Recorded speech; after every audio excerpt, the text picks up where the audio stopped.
হরি বলায়া বাহু তোলা খেলেছে তোলারা হরি বলায়ার বাহু তোলা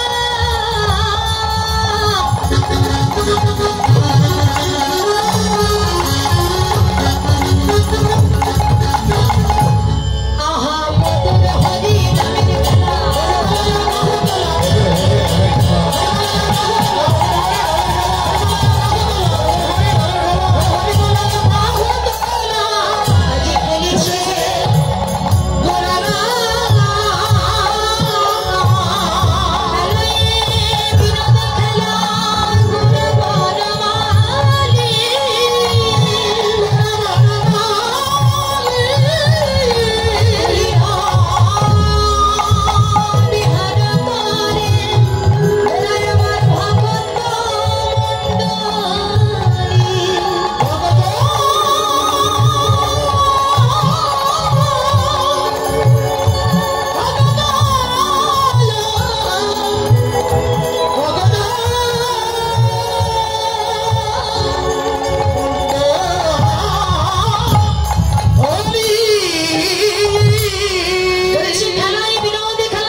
কলিযুগকে শিক্ষাদান করবার জন্য সেই খেলা আমার গৌর হরি নবদ্বীপের মধ্যে খেলেছে। তাহলে সেই খেলাটা হচ্ছে একমাত্র মধুমাখা হরি নামের খেলা। ও মাই গড, আজকে গৌরাঙ্গ মহাপ্রভু যে মধুমাখা হরি নামের খেলা খেলছেন, এই হরি নামের খেলাটা আপনি লক্ষ লক্ষ মানুষের মধ্যে বসে খেলতে পারবেন, কোটি কোটি মানুষের মধ্যে বসে খেলতে পারবেন, আবার একাগ্র চিত্তে নিজে একা একা বসেও আপনি খেলতে পারবেন। দেখবেন বাবা, আমার গৌরাঙ্গ মহাপ্রভু আজকে হরি নামের খেলা খেলছে। জাগতিক জগতে যখন আমরা কোনো খেলা খেলি, সেই খেলায় কিন্তু দুটি পক্ষ থাকে। যেমন কেউ ক্রিকেট খেলে, হাডুডু খেলে বা ফুটবল খেলে, যে কোনো খেলা খেলুক না কেন, সেই খেলায় কিন্তু দুটি পক্ষ আছে, তাই না? তাহলে এক পক্ষ হেরে যায় আর এক পক্ষ জিতে যায়। কিন্তু গৌরাঙ্গ মহাপ্রভু বর্তমানে যে হরি নামের খেলাটা খেলছে, বলে এই হরি নামের খেলা যারা একবার খেলে, এই হরি নামের খেলা যারা একবার খেলতে পেরেছে, এ খেলায় কেউ হারে না, সবাই জিতে।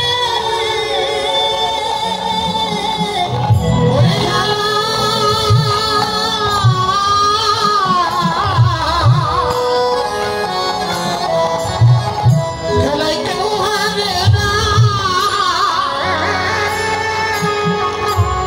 সবাই জিতে। যারা হরি নামে নামের খেলাতে মাতে,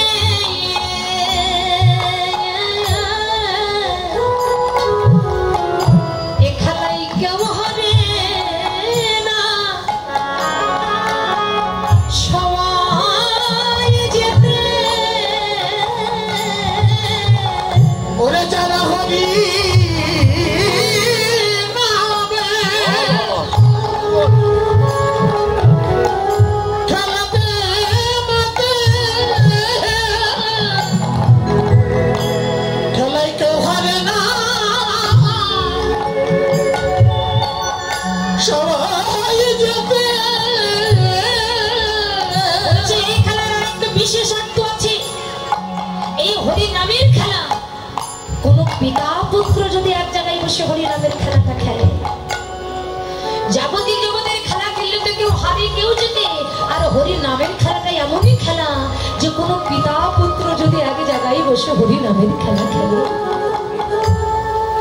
খেলতে খেলতে কোন পিতা যদি ভাবের ঘরে ডুবে যায়, তাহলে সর্বকে যে তার পুত্র বসে আছে, এই জ্ঞানটা তো কোনো পিতার ভিতরে থাকে না। এই নামের খেলা খেলতে খেলতে ওই পিতা যখন ওই ভাবের ঘরে ডুবে যায়, তখন কত পিতা ধরে ওই পুত্রের চরণ। ওরে কত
পক্ষে চড়া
সম্মুখে যে তার পুত্র বসে আছে এই জ্ঞানটা তখন ওই পিতার ভিতরে থাকে না। কেন? তত্ত্বদর্শীগণ জানিয়ে দিলেন জ্ঞান থাকাকালীন ভজন করে কোনোদিন আমার গৌর গোবিন্দের চরণ লাভ করা যাবে না, যতক্ষণ পর্যন্ত জ্ঞান শূন্য না হওয়া যায়। তাই কোনো পিতা পুত্র যদি এক জায়গায় বসে হরি নামের খেলাটা খেলে, খেলতে খেলতে কোনো পিতা ভাবের ঘরে ডুবে গেলে তখন সেই পিতা ছুটে যেয়ে তার পুত্রের চরণ দুটি হৃদয় কবলে চলে যায়। এটাই হচ্ছে হরি নামের খেলা। এই হরি নামের খেলাটা খেলতে খেলতে গৌরাঙ্গ মহাপ্রভু গগন পাটে চেয়ে দেখছে যে বেলা ডুবে যাওয়ার সময়, বেলা ডুবে যাচ্ছে। তখন গৌর হরি আমাদের মতো জীবকে ডেকে বললেন, সারাটা জীবন ধরে আপন খেলায় মেতে আছো, আপন কর্মে মেতে আছো, কিন্তু একবার চেয়ে দেখো বেলা ডুবে যাওয়ার সময় হয়ে গেছে, কিন্তু ঘরে যাওয়ার কথা তো তোমাদের কারো মনে নয়। সবাই তো আপন খেলায় মেতে আছো, কিন্তু ঘরে তো প্রত্যেকের যেতে হবে। যে ঘর থেকে তোমরা এসেছো সেই ঘরে তোমাদের প্রত্যেকের ফিরতে হবে। মায়ার সংসারে যে ঘরকে তোমরা আঁকলে ধরে বসে আছো ওটা তোমার নিজস্ব ঘর নয়, ওই ঘরের মালিক তুমি নও, আমিও নও, ওটা হচ্ছে ভাড়া করা ঘর।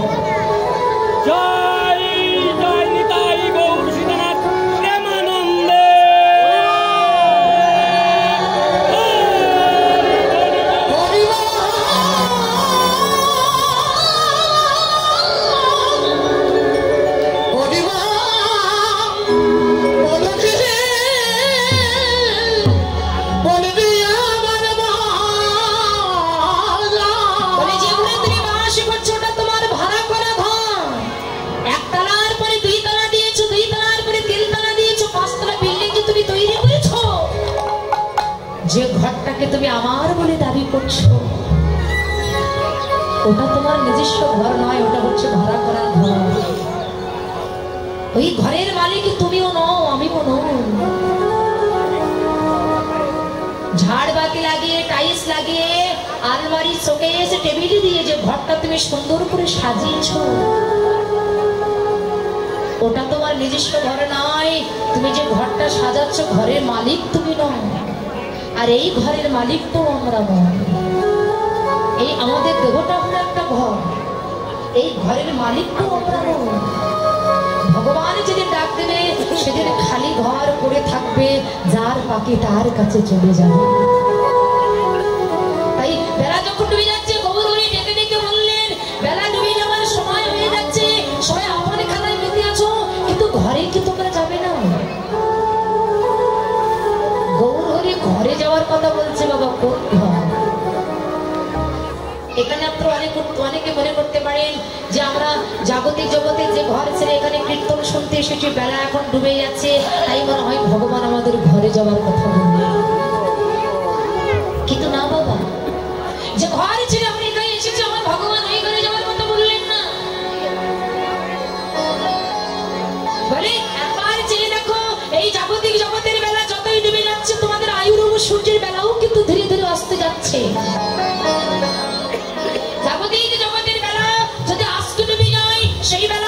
আলোকে উদিত হবে, কিন্তু এ জগতে যদি কোনো ব্যক্তির মানব জীবনের বেলা একবার ডুবে যায়,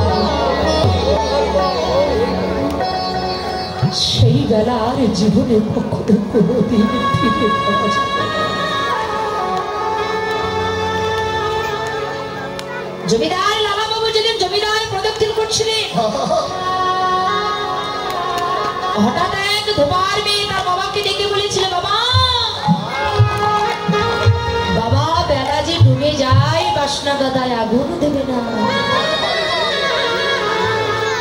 জমিদার প্রদক্ষিণ করতে করতে ধোবার মেয়েটি যখন চিৎকার করে বললেন, ওই কথাটা শ্রবণ করে লালাবাবু বেহারাদের কাছে জিজ্ঞাসা করেছে, ওই মেয়েটি কি বললো রে? বলছে, বাবু ওই মেয়েটি ধোবার মেয়ে তো, ওদের কাপড় চোপড় কাঁচা কাজ, তাই ওর বাবাকে বলছি, বাবা বেলা ডুবে যায়, বাসনা গাদায় আগুন দেবে না। বাসনা মানে কলা গাছ শুকালে অনেক সময় অনেক অঞ্চলে অনেক জায়গায় বলে বাসনা, আর ওই বাসনা পুরালে হয় ছাই, আর এই ছাই রাখলাম খার, আর এই খার দিয়ে কাপড় চোপড় পরিষ্কার করতে তখন কারা বলে। তাই বেলা ডুবে যাচ্ছে, তাই মেয়েটি বারবার তার বাবাকে ডেকে বলছে, বাবা বেলা ডুবে যায়, বাবা বেলা ডুবে যায়, তুমি বাসনা গাদায় আগুন দেবে না। এই মেয়েটি বলেছে বাসনা, আর লালাবাবুর কর্ণে কথাটা ভেসে গিয়েছিল বাসনা। তিনি মনে মনে চিন্তা করলেন, সারাটা জীবন ধরে আমি পরের সঙ্গে মামলা মোকদ্দমা মারামারি কাটাকাটি করলাম, সবই তো পরের জন্য করলাম। আমি সারাটা জীবন ধরে শুধু বিষয় বাসনার গাদা করে গেলাম, কিন্তু জীবনে কোনোদিন তো ভেবে দেখলাম না আমার এই বাসনা গাদায় একদিন আগুন দিতে।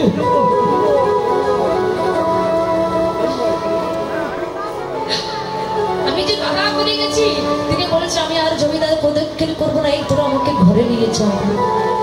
যে না ঘরে এসে দাঁড়িয়েছে, লালাবাবুর কন্যা, লালাবাবুর মেয়ে বাবাকে দেখে বলছে, বাবা বেলা ডুবে যায়, তুমি স্নান করবে না? সেই একই কথা, বাবা বেলা ডুবে যায়, তুমি স্নান করবে না, আর দেরি করছো না, স্নান করে এসো। এই যখন বলেছে, তখন লালাবাবু কথাটা শ্রবণ করে তার মেয়েকে ডেকে বললেন, তার স্ত্রীকে ডেকে বলছো, গো শোনো, আমি তোমাদের সাথে একটা কথা বলতে চাই। কি? সারাটা জীবন ধরে আমি পরের জন্য মামলা মোকদ্দমা মারামারি কাটাকাটি করলাম, সবই তো পরের জন্য করলাম, আমার নিজের জীবনের জন্য তো আমি জীবনে কোনোদিন কিছু করি। সারাটা জীবন ধরে আমি পরের জন্য করে গেছি, বাসনার গাদা করে গেছি, কিন্তু জীবনে কোনোদিন ভেবে দেখলাম না আমার এই বাসনা গাদায় একদিন আগুন দিতে হবে। আমি তো তোমাদের জন্য করে গেলাম, আমি এই সংসার মধ্যে থাকতে চাই না, আমি আমার নিজের জন্য আমি কিছু করতে চাই, আমি চলে যেতে চাই সেই বৃন্দাবনে। নিজের জমিদারি পোশাকটা ছেড়ে একটা পরনে ধুতি পড়েছে, তার স্ত্রীর কাছে, সংসারে যারা ছিল তাদের সবার কাছে ক্ষমা প্রার্থনা করে বলছো, গো আমি যদি তোমাদের কাছে কোনো অপরাধ করে থাকি, তোমরা আমাকে ক্ষমা করে দিও, পারলে একটু আশীর্বাদ করো। আমি যে গোবিন্দের কাছে চলেছি, সেই গোবিন্দের কাছে যেন আমি পৌঁছাইতে পারি। দিবেন না, যেরকম আছে সেরকম রাখুন, আমি যেন গোবিন্দের কাছে পৌঁছাইতে পারি। লালাবাবুর স্ত্রী লালাবাবুকে ডেকে বললেন, তুমি যখন চলে যাবে তাহলে সংসার মধ্যে তোমাকে তো আর ধরে রাখতে পারবো না, তাই যেতে যেতে যদি কখনো কোনোদিন তোমার এই কৃষ্ণের সাথে দেখা হয়, তুমি তার কাছে এই দাসীর কথা একটু বলে দিও। জমিদারি ছেড়ে তিনি চলে গেলেন বৃন্দাবনে, যার সোনার পালঙ্কে থাকা অভ্যাস, পাশের বালিশ মাথার বালিশে যার ঘুম পাড়া অভ্যাস, সোনার চামচ মুখে নিয়ে যে জন্মগ্রহণ করেছে, বৃন্দাবনে ঘুরতে ঘুরতে ঘুরতে ঘুরতে যখন সন্ধ্যা হয়ে গেছে, লালাবাবু মনে মনে চিন্তা করলেন আমার একটু শয়ন করতে হবে। তাই এক জায়গায় খানিকটা বালি ঘুটো করে ওই বালিটাকে বালিশ তৈরি করে তার উপরে মাথা দিয়ে লালাবাবু অনেক পরিশ্রম করেছে তো শুরু করলেন। হঠাৎ করে ভগবান এসে লালাবাবুকে ডেকে বলছে, লালা এত সুখে কখনো কোনোদিন ভগবানকে পাওয়া যায় না, তুই বালিশে ঘুমাচ্ছিস? রে ভগবানকে ভালোবাসলে এত সুখ নয়, ভালো না খাইবে, ভালো না করিবে, গাছতলা হবে। বৃন্দাবনে যে যখনই ভগবানের ভজন করতে লাগলেন, হঠাৎ ভজন করতে করতে একদিন ভগবান লালাকে ডেকে বলছে, লালা, এই লালা, তুই আমাকে একটা মন্দির করে দিবি? লালা বাবা নয়নের জলে প্রভুকে ডেকে বলছে, প্রভু তোমার মন্দির করে দেব। মন্দির করতে গেলে তো অনেক টাকা পয়সার দরকার হয়। আমি যে ঘর বাড়ি বিষয় বাসনা টাকা পয়সা সমস্ত সবই কিছু পরিত্যাগ করেছিল, জন্মের মতো আমি পথের ভিখারি হয়ে গেছি প্রভু। আমি যে মন্দির করে দেব, আমি টাকা কোথায় পাবো? ভগবান বললেন, আরে পাগল, আমি কি তোর কাছে ওই জাগতিক জগতের মন্দির চাইছি? ওই জাগতিক জগতের মন্দির নয় রে, তোর হৃদয় মন্দিরে তুই আমাকে একটু জায়গা দিবি।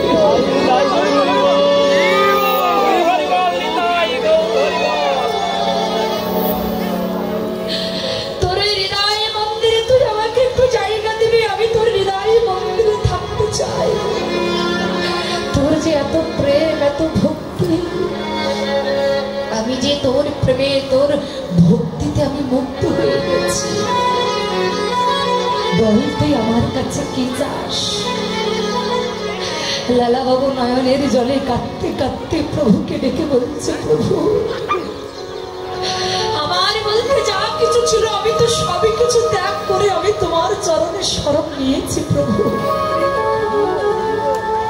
আমি তো সবই কিছু ত্যাগ করেছি, এখন জগতের কোনো বিষয় বাসনা আরাম আরিশ আমি কোনো কিছু চাই না। আমি এই জগতের কোনো কিছু চাই না প্রভু। তুমি দিতে যদি চাও আমার এই বস্তু দিও। যে চরণে পেলে জগতে জীবের আর কোনো কিছু পাওয়ার আশা থাকে না। যে চরণে পেলে জগতে জীবের আর কোনো কিছু চাওয়ার আশা থাকে না। প্রভু দিতে যদি চাও তুমি আমার এই বস্তু দাও। তোমার চরণ ছাড়া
তোমার চরণ ছাড়া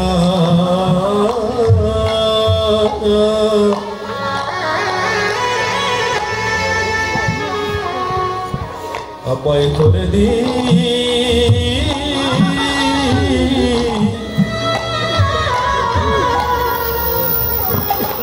করে দি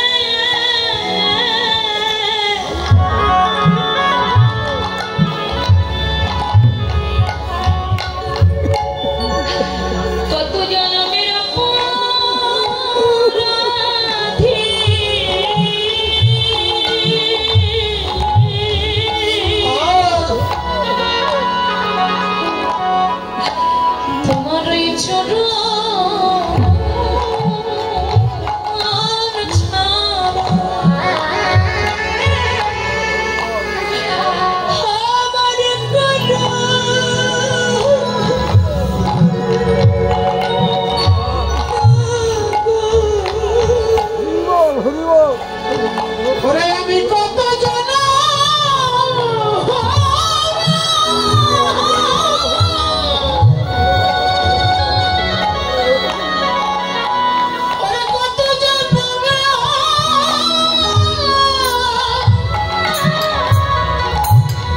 প্রভু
তোমার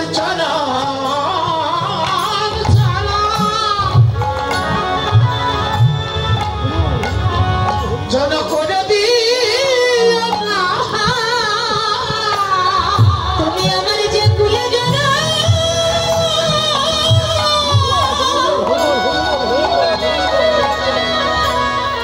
যে কুলে জানা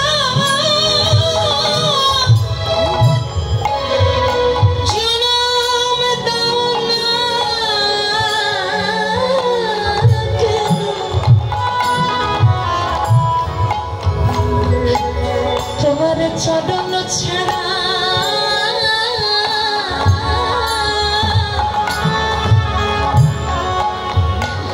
করে দিও না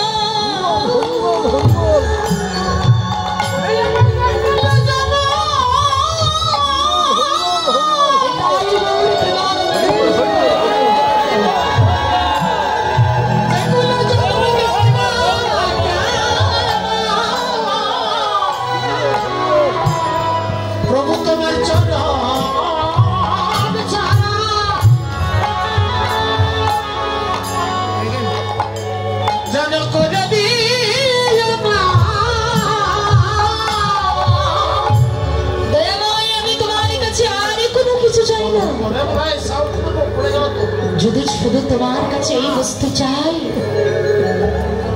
এই জন্মে নয় প্রতি জন্মে জন্মে তুমি আমার যে কুলে জন্ম দাও তোমার ওই চরণ হতে যেন আমাকে বঞ্চিত করো না। তাই গৌরাঙ্গ মহাপ্রভু বলছে বেলা ডুবে যায় ঘরে যাবে না, ঘরে যদি যেতে চাও তবে সকাল সকাল সেজে নাও। বলে ঘরে যাওয়ার আবার স্বাদ আছে কি? এত ডিস্টার্ব করলে আমরা আসি যখন তখন ডিস্টার্ব হয়। বলে ঘরে যাওয়ার আবার স্বাদ আছে? বলে অবশ্যই আছে। আজকে ভগবান এখানে যে সাজার কথা বলছে মা, আমরা জাগতিক জগতে যে সাজে সাজি এই সাজে সাজলে কখনো কোনোদিন আমার গৌর গোবিন্দের চরণ লাভ করা যাবে না। তিনি সাজার কথা বললেন, এই পার্থিব মায়াময় জাগতিক জগতের সাজ নয়, বলে এই সাজে সাজলে তুমি শুধু সাজা পাবে না। কত সুন্দর করে সোনা গহনা দিয়ে দামি দামি বস্ত্র দিয়ে তুমি যে তোমার দেহটাকে সুসজ্জিত করেছো, এই সাজে সাজলে কখনো কোনোদিন আমার গৌর গোবিন্দের কৃপা লাভ করা যাবে না।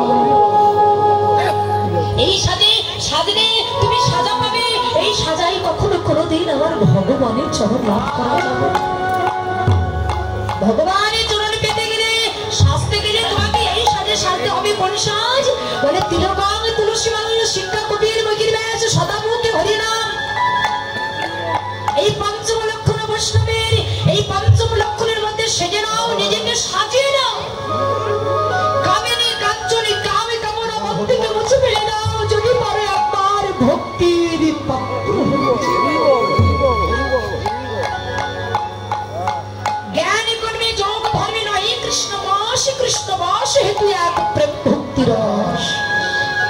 উত্তরটি বললেন, ভক্তি যার কৃষ্ণ তার, সর্বশাস্ত্রে কয় ভক্তি না থাকলে কৃষ্ণ দেখি। এই যে মন্দির ভিতরে ভগবানের মাটির বিগ্রহ, এই মাটির বিগ্রহটা আপনি যদি আপনার অহংকারের নয়ন দিয়ে দর্শন করেন তাহলে ওটা আপনার কাছে একটা মাটির বিগ্রহই মনে হবে। কিন্তু বাবা সেই বিগ্রহটা যদি আপনি আপনার ভক্তির নয়ন দিয়ে দর্শন করেন, যদি ভক্তির নয়ন দিয়ে দেখেন, তাহলে নির্মল মূর্তি তখন চিন্ময় রূপ ধারণ করবে। যে যেমন ভাবে দর্শন করে, যে যেমন ভাবে তাকে ভাবে, সে তেমন ভাবেই তাকে দর্শন করে। আপনি যদি মনে করেন পাথরের মূর্তি, তাহলে পাথরের মূর্তি। আর যদি আপনার ভক্তির নয়ন দিয়ে দর্শন করেন, তাহলে ওই নির্ময় মূর্তি চিন্ময় রূপ ধারণ করবে, ধারণ করতে বাধ্য। তাই বলছে তাকে পেতে গেলে একমাত্র ভক্তি শ্রেষ্ঠ। এই জগতে যার কাছে ভক্তি আছে তার কাছে আমার ভগবান জন্মান জন্মান্তরের মতো ভক্তি হয়ে যায়। সাধক মীরাবাই বললেন,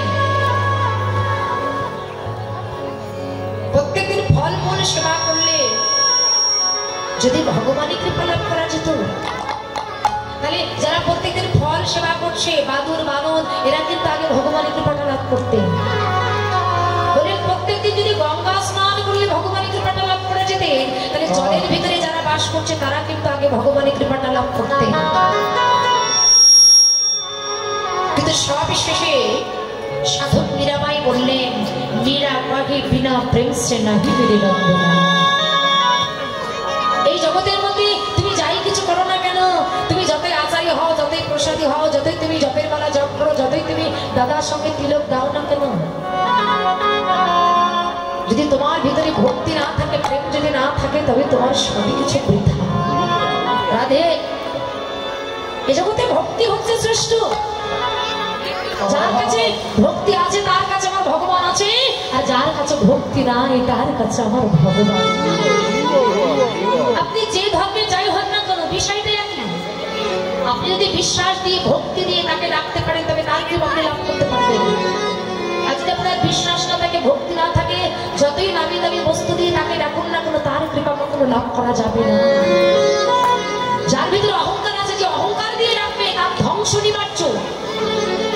অহংকার দিয়ে ডাকলে কখনো কোনোদিন আমার ভগবানকে পাওয়া যায় না।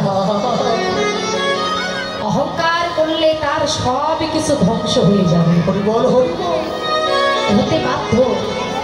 গান্ধারী ধৃতরাষ্ট্র যাদের শতপুত্র ছিলেন, এই শতপুত্র নিধন হয়ে গিয়েছিলেন কেন জানেন?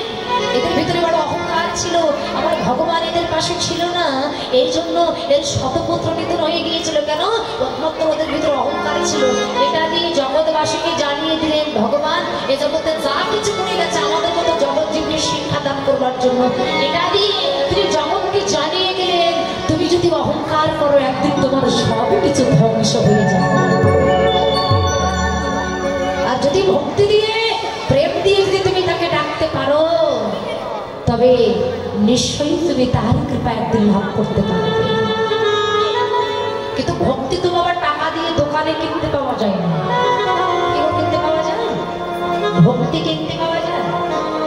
আপনি এই জাগতিক জগতে কত মুদিখানা দোকান, কত কসমেটিক দোকান, কত কিছু, আপনি সবকিছু পাবেন।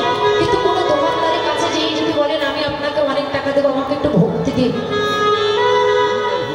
ভক্তি কি টাকা দিয়ে পাওয়া যায়?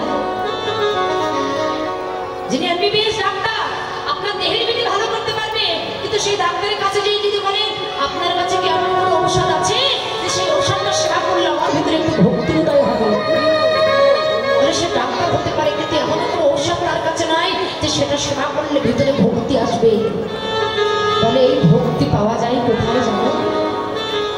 এই ভক্তি পাওয়া যায় সাধু গুরু বৈষ্ণবের বাজারে।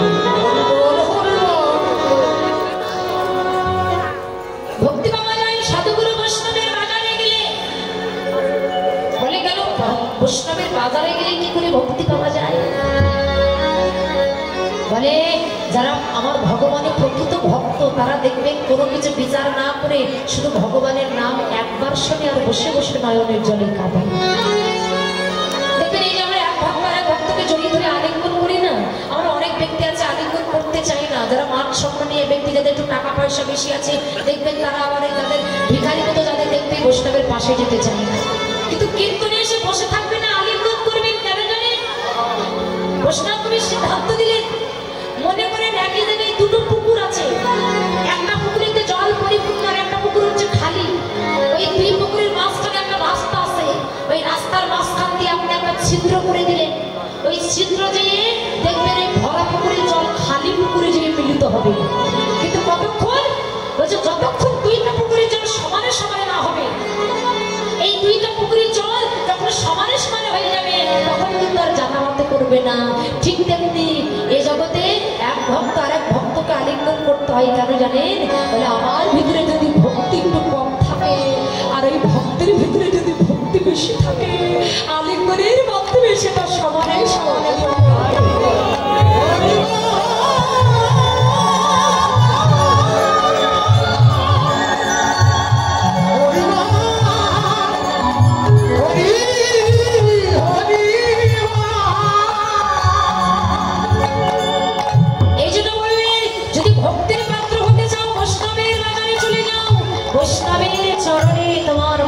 তুমি নতুন তবে এই যে এইগুলো না শুধু বসে বসে শুনলে হবে না, নিজের ভিতরে উপলব্ধি করতে হবে। কীর্তনে আসলাম, এসে শুনলাম, প্রসাদ নিয়ে চলে গেলাম, তার জন্য কিন্তু কীর্তন নয়। কীর্তন আমরা অনেকে গান বলি, কীর্তন কিন্তু গান নয়, কীর্তন হচ্ছে জ্ঞান। শুনতে হবে বলে শুধু বসে বসে শুনবে না, এই কীর্তনে এসে মাথাটা বৈষ্ণবের চরণে নত করে দেবে। এ জগতে আমরা অনেক আছি বৈষ্ণবের চরণে মাথা নত করতে চাই না, কিন্তু যিনি ভগবান শ্রীকৃষ্ণ তিনি কি করেছিলেন এটা তো আপনাদের জানার কথা। ধর্মরাজ যুধিষ্ঠির যখন একটা যজ্ঞ করেছিলেন, রাষ্ট্র যজ্ঞ করেছিলেন, ওই যজ্ঞের সভাপতি করেছিলেন শ্রীকৃষ্ণকে। আর কৃষ্ণ এক একজনকে একটা দায়িত্ব দিলেন। যুধিষ্ঠির জিজ্ঞাসা করলেন যে সভা তুমি সবাইকে সব দায়িত্ব দিয়েছো, তুমি কোন দায়িত্ব নিয়েছো? ভগবান শ্রীকৃষ্ণ বললেন আমি কোন দায়িত্ব নিয়েছি জানো? তোমার ওই যজ্ঞের দ্বার দিয়ে যত সাধুগুরু বৈষ্ণব আসবে ওই বৈষ্ণবের চরণ ধৌত করা কাজটা আমি নিলাম। দেখুন এগুলো শুনে আমাদের চেতনা হওয়া দরকার।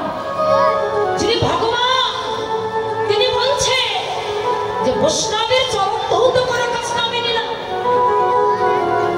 আর আমরা সেই দিনে সেই বৈষ্ণবকে দেখলে শ্রদ্ধা করতে হয়, ভক্তি করতে হয়, আমরা ভুলে গেছি।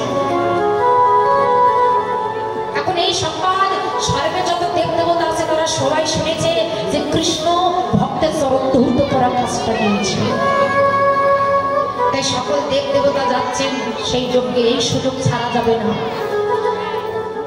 দুর্গা দেবী আমাদের বৈষ্ণবের চূড়ামণি, যিনি বলেন ত্রিলোকের বৈষ্ণব, তিনি কে?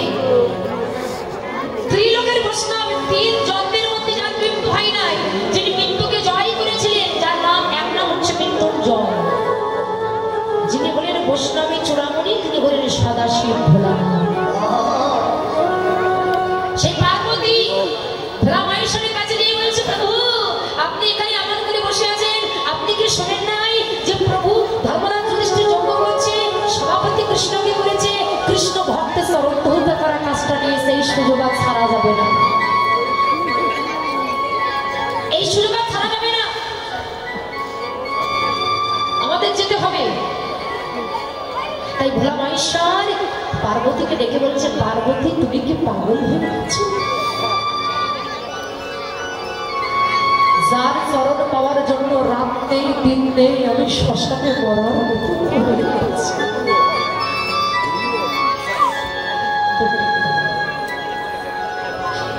যার চরণ পাওয়ার জন্য আমি শ্মশানে মরার মতো পড়ে আছি।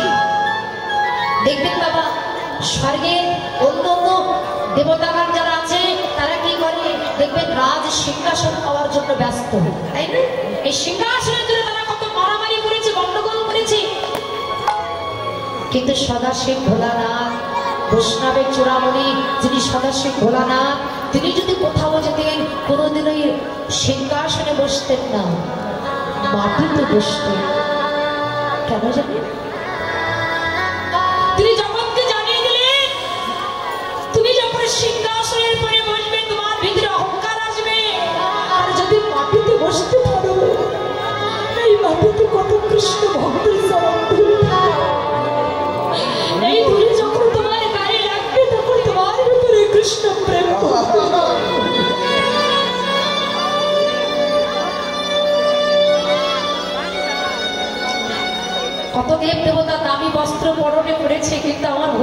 মাহেশ্বর তিনি কোনো দামি বস্ত্র পরনে পরে না, কেন জানেন? বললেন তুমি যখন দামি বস্ত্র পরনে পড়বে তোমার ভিতরে অহংকার আসবে, ভক্তি আসবে। তাই ভোলা মাহেশ্বর মনে মনে চিন্তা করলেন আমি যজ্ঞে তো যাব। আমরা জানি যে ভোলা মাহেশ্বর তিনি শ্মশানের ছাই বর্ষ গাই মাখেন, কিন্তু কাদের ছাই বর্ষ জানেন? বলছি কাদের ছাই বর্ষ যেন? যারা হরি কথা কৃষ্ণ কথা বলতে বলতে যারা প্রাণ ত্যাগ করেছে, ওই তাদের ছাই বর্ষ গাই মাখে আর কেঁদে কেঁদে বলে ভক্ত আমার ভিতরে কৃষ্ণ প্রেম,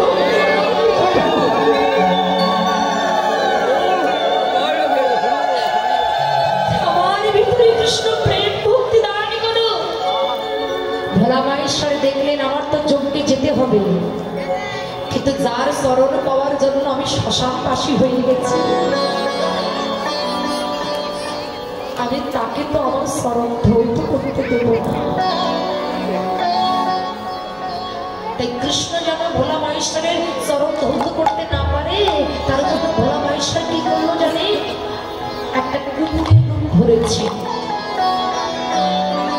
একটা কুকুরের রূপ ধরে কৃষ্ণ যেন বুঝতে না পারে, কিন্তু বাবা সবার চোখে ফাঁকি দেওয়া যাবে।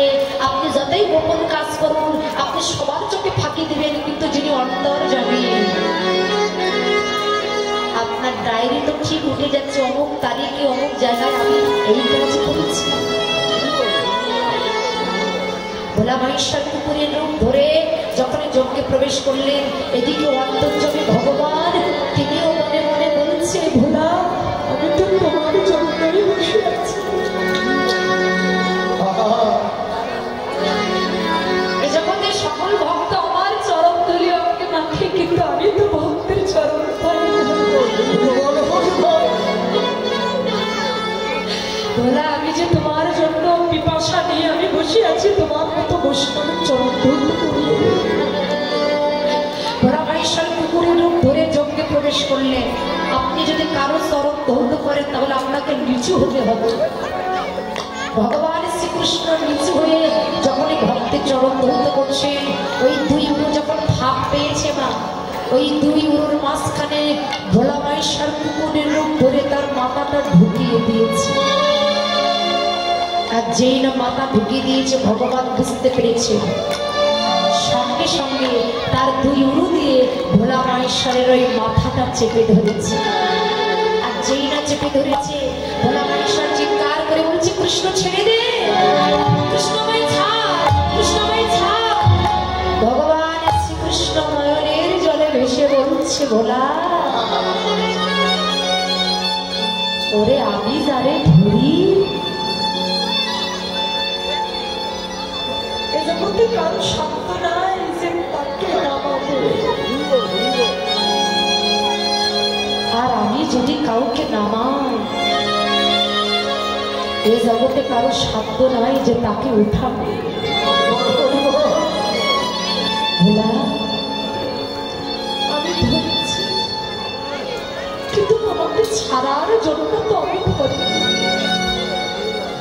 দেখো আমি কত ভক্তের চরণ ধৌত করেছি, কিন্তু আমি তোমার জন্য বসেছিলাম এই পথে নয়।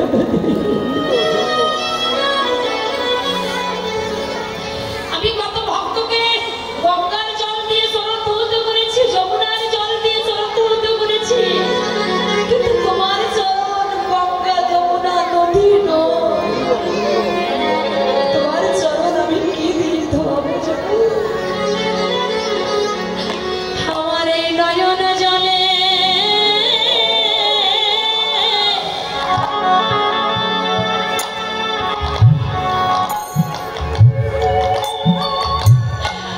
ওই চরণ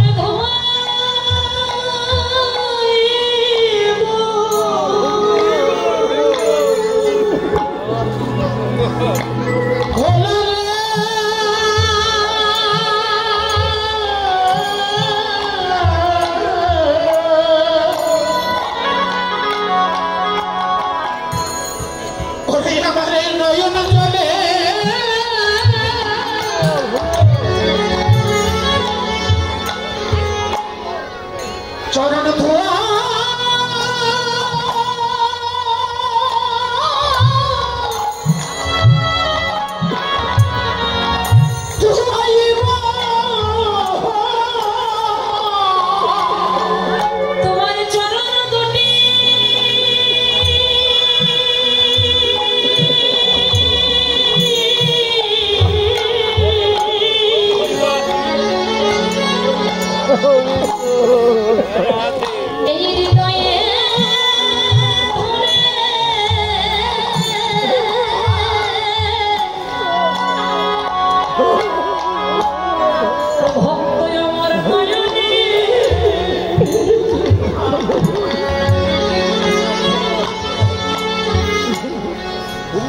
ওই চরণে ধোয়া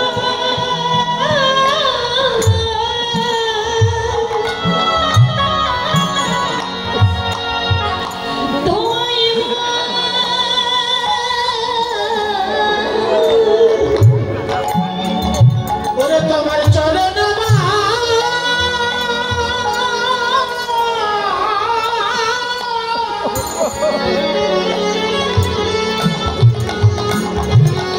ওরা তোমার চরণ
নয়নের জল দিয়ে এটা থেকে জগৎজীবকে জানিয়ে দিলেন, জগৎ আমি যেমন কোনো কিছু বিচার করিনি, গৌরাঙ্গ মহাপ্রভু তিনিও আমাদের মতো জগৎজীবকে জানিয়ে গেলেন যে আমি যেমন কোনো কিছু বিচার করিনি, আমার গৌরাঙ্গ মহাপ্রভু কে খ্রিস্টান, কে মুসলমান, কে মুচি, কে সুচি, আমার গৌর হরি কি কোনো কিছু বিচার করেছিল? রাধে রাধে। বলে আমার ভগবান কোনো কিছু বিচার করে না, তিনি তার সামনে রাখে রেখেছে। তার যদি হাতে ধরে না হয়েছে তবে তার পায়ে পড়ে আমার গৌরাঙ্গ মহাপ্রভু এই নাম বিতরণ করেছে। তিনি কোনো জাতির বিচার করে নাই, লক্ষ্য করবেন এই জায়গাটা। আমার গৌরাঙ্গ মহাপ্রভু তিনি কোনো জাতির বিচার করে নাই, আর আমাদের মতো জগৎজীবকে জানিয়ে দিলেন আমি যেমন কোনো জাতির বিচার করি না, এই জগৎবাসী তোমরাও যেন কোনোদিন জাতের বিচার করতে যেও না। কেন? বলে যে জাতির বিচার করবে, যার ভিতরে বিচার আছে সে কোনোদিন আমার ভজন করে আমার চরণ লাভ করতে পারবে না।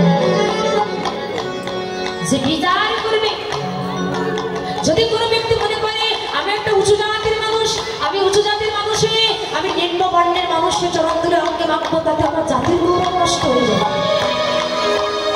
আমার গৌরাঙ্গ মহাপ্রভু বললেন এই বিচার যদি তার ভিতরে থাকে সে কোনোদিন আমার ভজন করে আমার চরণ পাবে না। এই জন্য বলছে বিচার নয়, তুমি যাকে দেখবে, যে বৈষ্ণবকে দেখবে তার চরণে তোমার এই মাথাটা একবার তুমি নত করে দাও। কেন? এই বৈষ্ণবের চরণ ধুলে আমাকে মাখতে মাখতে যদি কোনোদিন কৃপা করে একটা নিষ্কাঞ্চন বৈষ্ণবের চরণ ধুলে তোমার অঙ্গে লেগে যায়, সেদিন তোমার ভিতরে প্রাকৃত কৃষ্ণ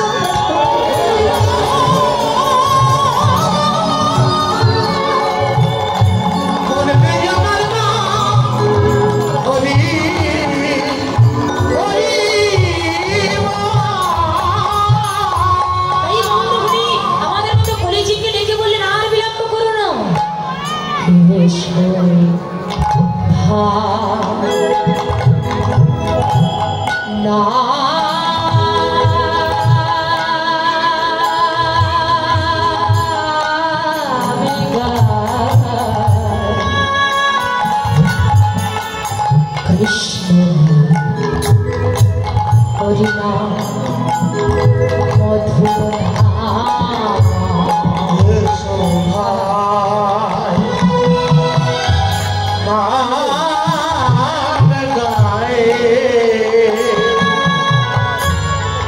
কৃষ্ণ হরিনাম মধুর কৃষ্ণ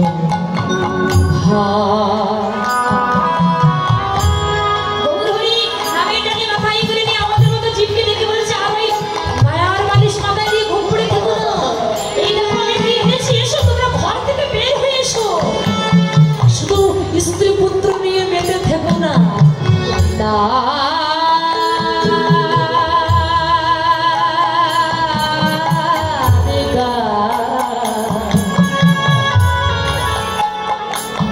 কৃষ্ণ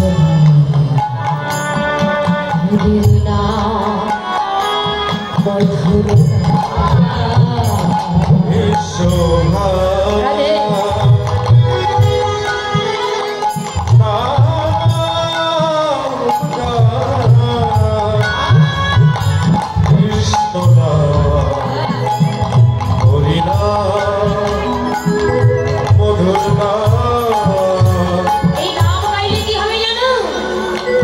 দূরে যা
Krishna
সবাই আশীর্বাদ করবেন যে মনস্কামনা দান করেছেন ঈশ্বর যেন মনস্কামনা পূর্ণ করে কৃষ্ণ পদে যেন মতে একটা কথা মনে রাখবেন অর্থ পরমার্থ অর্থ অনর্থ অর্থ তখনই পরমার্থ হয় যখনই সেই অর্থটাকে আমার ঈশ্বরের নামে লাভ করা হয়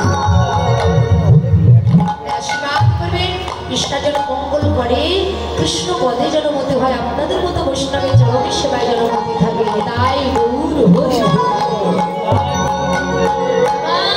হঠাৎ করে গৌরাঙ্গ মহাপ্রভু দেখলেন বেলা ডুবে যাওয়ার মতো হয়ে গেছে যে মায়ের কাছ থেকে এসেছিলাম সেই মায়ের কাছে যেতে হবে হ্যাঁ তাই বেলি অবসান করে গৌর হরি সাঙ্গপাঙ্গকে ডেকে বলেছে দেখো আর বেলা নাই চলো চলো আমরা তাড়াতাড়ি সবাই মায়ের কোলে চলে যাই আহা যে মায়ের কোল থেকে আমরা এসেছি সেই মায়ের কোলে আমাদের প্রতি প্রত্যেকের যেতে হবে তাই গৌর হরি আমার বেলি অবসান কালে সকল সাঙ্গপাঙ্গকে সঙ্গে করে নিয়ে চলেছে বেলি অবসান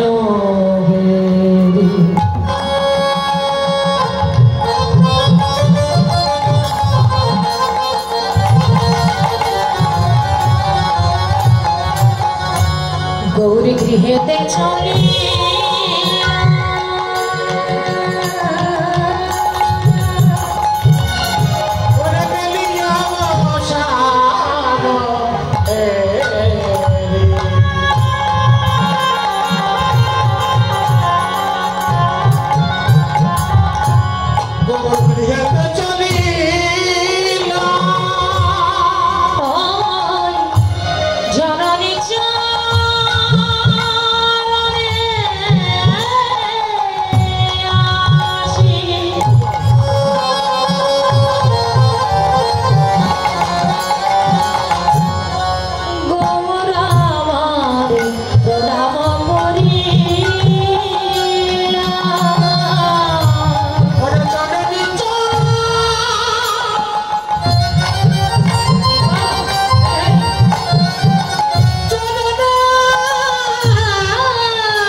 দিতে চাই না প্রণাম করা তো দূরের কথা তবে আমি কৃষ্ণ বাস্তব মন্ত্রী বিগ্রহ প্রতিমা করলে প্রণাম করলে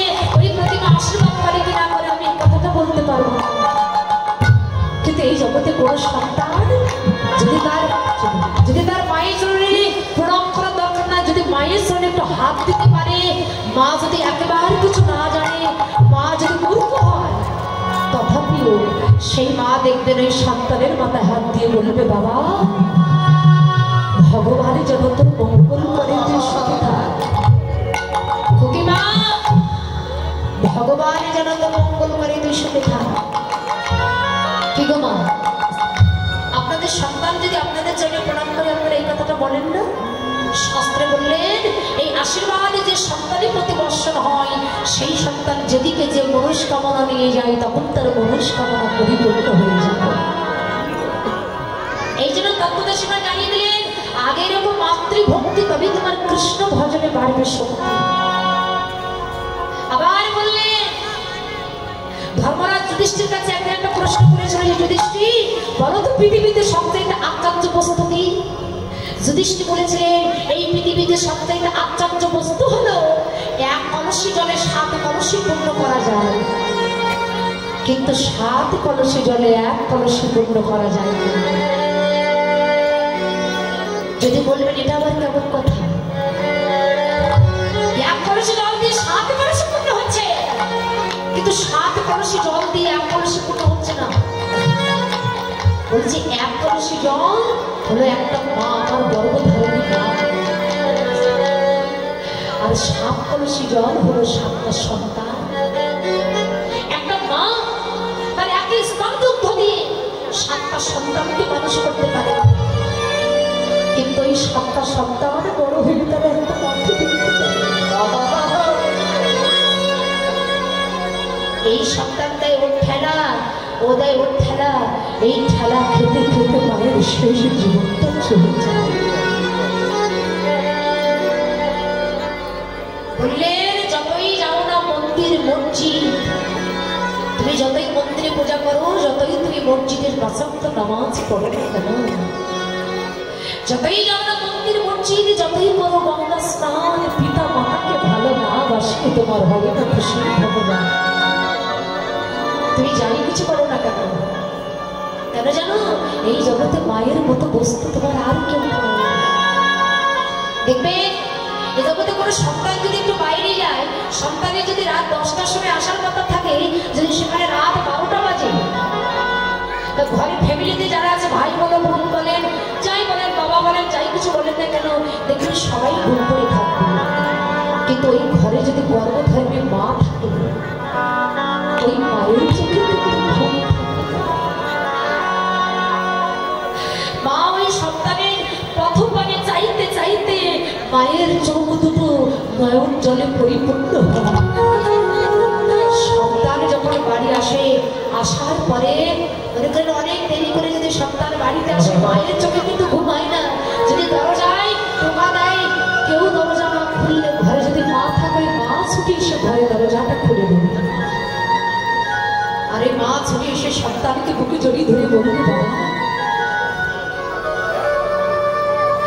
তুই এত সময় কোথায় ছিলি, তোর বদন আমি দেখি নাই, তুই কোথায় ছিলি বাবা? এটাই তো মা। পৃথিবীতে কি মায়ের সাথে কোনো বস্তুর তুলনা? আসলে কি জানেন, একটা কথা বলি, আমাদের এই জগতে অনেক ছেলেরা আছে, দেখবেন স্ত্রী বিশেষজ্ঞ, স্ত্রী পেলে দেখবেন অনেকের নিজের মায়ের কথাটা মনে থাকে না।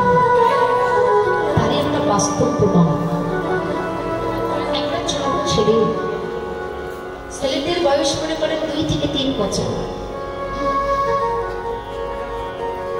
ছেলেটি যখন 2-3 বছর, তখনই তার বাবা মারা গেছে, কিন্তু মা অনেক গরিব, লোকের বাড়ি চাকরানি করে, লোকের বাড়ি থালা বাসন পরিষ্কার করে, চাকরানি খেটে ছেলেটিকে মানুষের মতো মানুষ করেছে।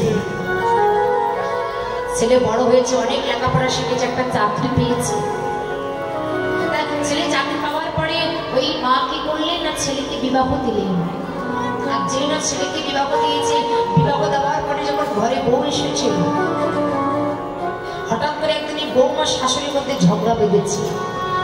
আর যে না ঝগড়া বেঁধেছে, তখন ওই বউ তার ছেলেকে ডেকে বলছে, শোনো তার স্বামীকে ডেকে বলছে, শোনো, তোমার এই ঘরে যদি তোমার মা থাকে তবে আমি কিন্তু তোমার সঙ্গে সংসার করবো।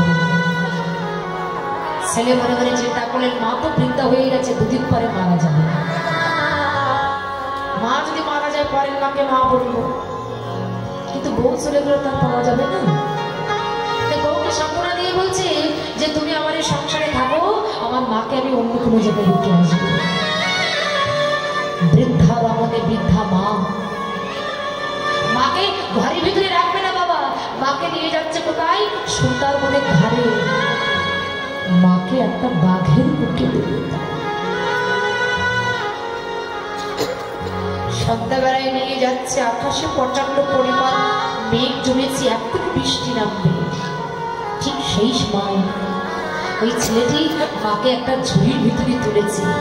ঝুড়ির ভিতরে তুলে মাকে মাথায় করে সন্ধ্যাবেলায় নিয়ে যাচ্ছে সুন্দরবনের ধারে। মা বুঝতে পেরেছে আমার ছেলে এই সংসারে আমাকে আর রাখবে না। তাই মা বুঝতে পারার পরে মা কোনো কথা বললো না।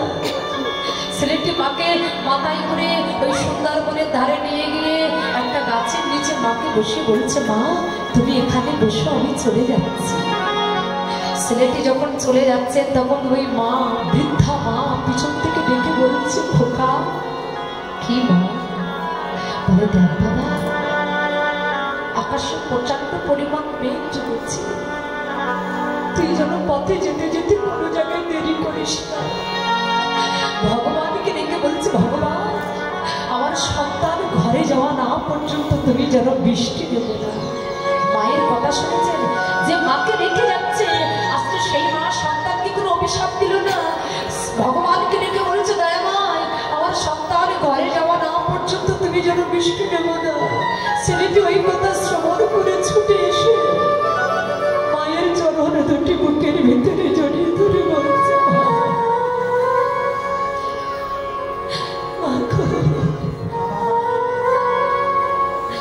আমি তোমার চরণে এত অপরাধ করেছি, তুমি আমাকে অভিশাপ দিলে না। তাই মা, আমি ভেবে ভেবে দেখলাম এই জগতে সকল বস্তু যদি হারিয়ে যায় আমি খুঁজে পাবো,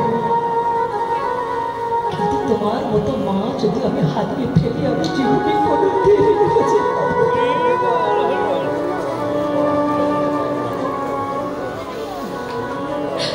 আমি কোনোদিন খুঁজে পাবো।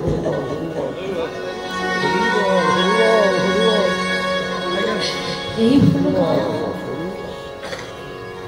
এই জগতে যে কাউকে ভালোবাসুক না কেন, স্বার্থ ছাড়া জগতে কেউ কাউকে ভালোবাসে না। স্বার্থ ছাড়া বন্ধু বান্ধবে কেউ কাছে আসে না। স্বার্থ ছাড়া ভালোবাসে শুধু আমার মা। মাটি আর ঘরে উঠোতে যেমন মাটি ন্যায্য মূল্য দাবি করে ওই মূর্তি কারিগর। একটা কারিগর যখন ফলটুটু দিয়ে মূর্তি নির্মাণ করে তখন মালিকের কাছে যেই বলে আমার এত টাকা হয়েছে, এত টাকা দাও। আর আমার মা আমার এত সুন্দর দেহ গড়ে দিয়ে আমার কাছে কোনো মূল্য চাইল না, মূল্য চাইল না। তাই পৃথিবীতে হয় না রে ভাই মায়ের তুলনা। ওরে মায়ের তুলনা এই পৃথিবীতে হয় না রে ভাই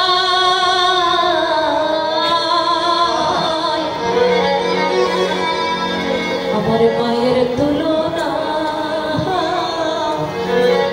মায়ের তুলনা ধূপ দেবী জ্বালিয়ে তুই পূজা দিলি কাকে? ওরে পূজা দিলি কাকে? ওরে বুঝলি না তুই আসল ঠাকুর নিজের বাবা মাকে। নিজের বাবা মাকে ঠাকুর পূজা দিতে আনলি অনেক টাকার ভোগ। ওই পিতা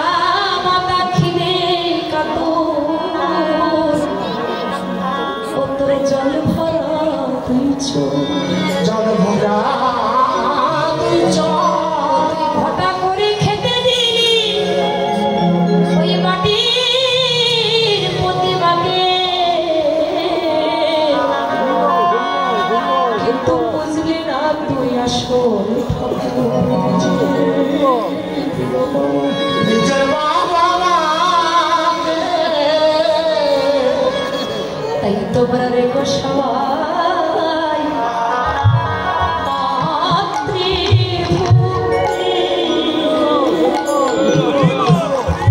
রেখো সবাই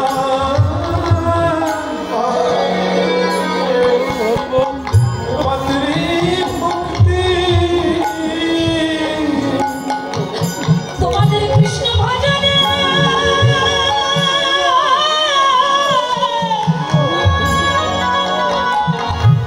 কৃষ্ণ ভজনে পারিবে শক্তি। তোমরা রেখো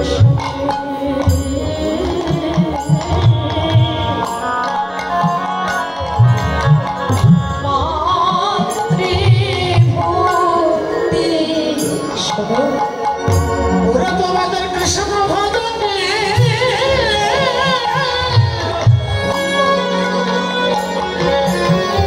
তোমাদের কৃষ্ণ ভজনে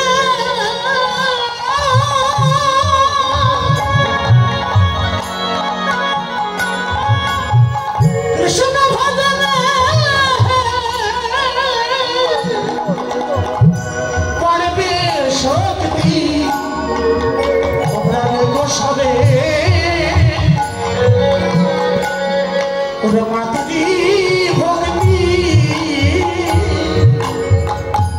জগতে মায়ের মতো দরদি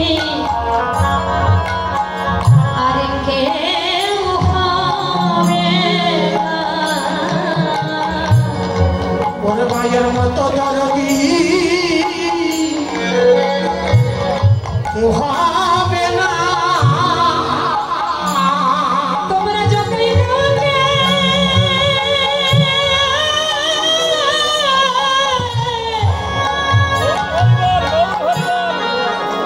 যতই কাউকে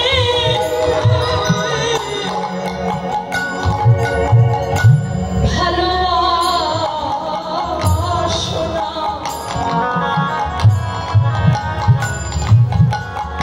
কিন্তু আমার মায়ের মতো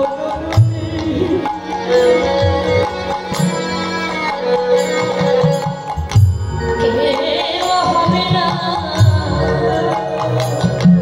তোমরা যত কাউকে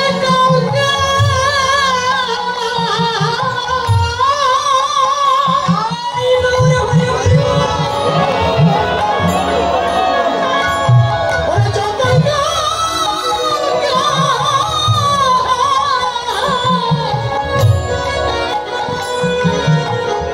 তোমরা যতই কাউকে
যার হারাইছে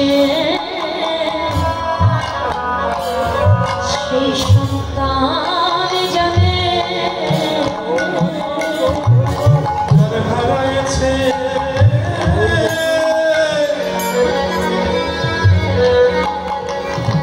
সেই সন্তান জানে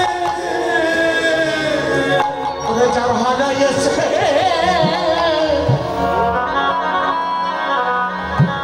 সেই সন্তান জানে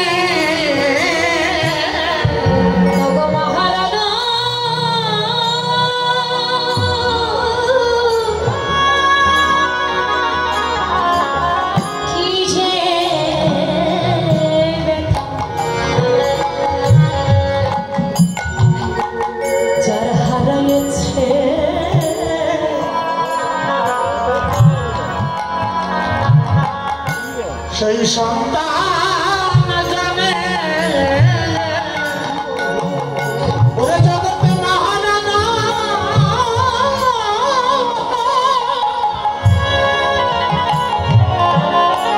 জগতে মহারানা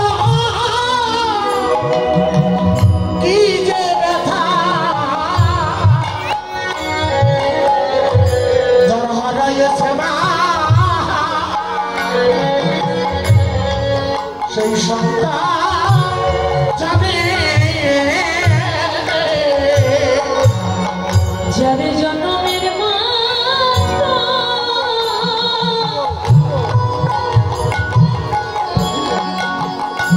ওরে যার জন্মের মতো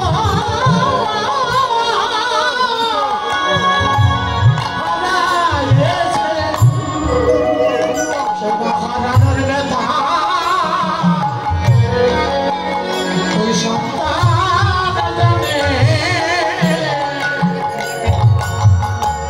গৌরাঙ্গ মহাপ্রভু তিনি তার মায়ের সামনে প্রণাম করলেন, জগৎকে জানিয়ে দিলেন আমি ভগবান হই, আমি যেমন মাতৃচরণে ভক্তি রেখেছি, তোমরাও যদি পারো আমার মতে এমন করে তোমাদের মাতৃচরণে ভক্তি রেখো। ওই চরণটা যদি তোমরা পূজা করতে পারো, পিতা মাতার চরণ যদি ভক্তিভাবে পূজা করতে পারো, তোমাদের আর কিছু লাগবে না। সকল দেব দেবতার চরণটা তোমাদের পূজা হয়ে যাবে। এখানে আমার আরো দুই ভক্ত ভগবানের নামে কিছু অর্থ দান করেছে, ভগবানের কাছে প্রার্থনা করে যে কামনা নিয়ে দান করেছে ঈশ্বরের প্রবেশ কামনা করে এই জগৎ ভগবান জগতে যা কিছু করে গেছে আমাদের মতো জগৎ জগতের শিক্ষা দান করবার জন্য। তাই তিনি তার মাতৃচরণে প্রণাম করলেন, আর যেই না প্রণাম করেছে নিমাইয়ের সর্ব অঙ্গে ধুলা দেখে সচি মাতা বলছে, নিমাই এত সুন্দর অঙ্গে এমন করে কে ধুলা দিয়েছে বাবা? যে অঙ্গে চন্দন দিতে গেলে আমার হাত কাঁপে, সেই সোনার অঙ্গে এমন করে কে ধুলা দিয়েছে? নিমাই মায়ের কথা শ্রবণ করে বলছো, মা আমাকে কে ধুলা দাও? তুমি যেটা ধুলা বলছো না, এটা তো ধুলা না। আমি নিজ মতনে বলেছি, মা হতে আমার নাম বড়, নাম হতে আমার ভক্ত বড়, ভক্ত হতে ভক্তের চরণ ধুলা জমা।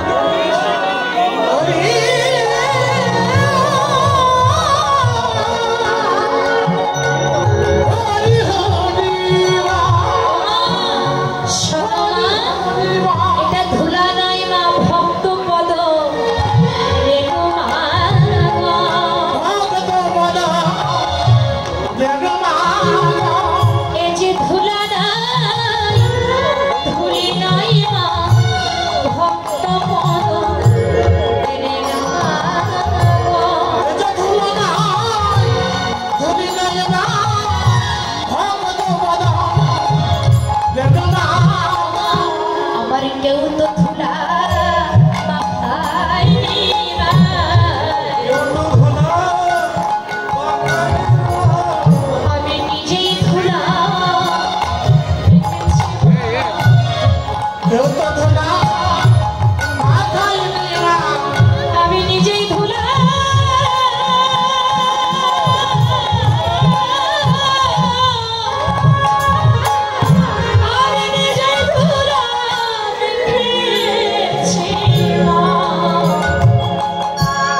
পেয়েছি।